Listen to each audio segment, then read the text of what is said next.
నమస్తే అండి అందరికీ welcome to our channel Podarillu boy IPS. ఇంట్లో ఐస్ చేయడం ఇంత ఈజీయా అని తెలిస్తే ఇంకా ఎప్పుడు బయట కొనరు.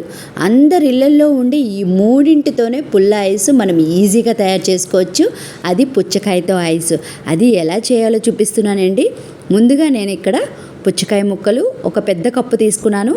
అలాగే 3 స్పూన్ల పంచదార, 1 స్పూను యాలకుల పొడి, ఇవన్నీ కూడా మనము జ్యూస్ లాగా చేసుకోవాలి.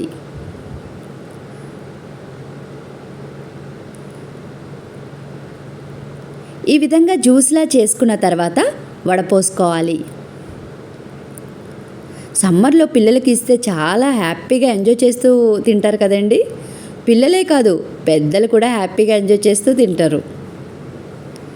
ఇలా వడపోసుకున్న తర్వాత మీ దగ్గర ఐస్ మోల్డ్ ఉంటే ఐస్ మోల్డ్లో వేసుకోండి. లేదు అంటే కూడా నేను ఇక్కడ గ్లాసులో వేసుకొని ఎలా పెట్టాలో కూడా చూపిస్తున్నాను.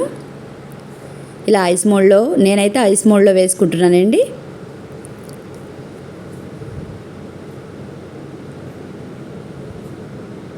ఇప్పుడు మనకి పుచ్చకాయలు బాగా దొరుకుతాయి.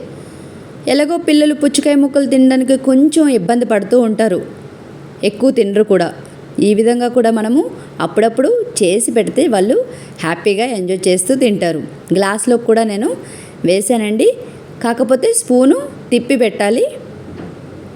డీప్ ఫ్రిడ్జ్లో మీరు నైట్ మొత్తం డీప్ ఫ్రిడ్జ్లో పెట్టుకోవాలి. నెక్స్ట్ డే మార్నింగు 1 నిమిషం ఇలా ఉంచి వెంటనే తీసేసుకోవచ్చు. ఈ విధంగా చూస్తున్నారు కదా ఎంత బాగా వచ్చాయో. మీకు నచ్చాయా? అయితే తప్పకుండా ట్రై చేయండి. Please like, share and subscribe. Thank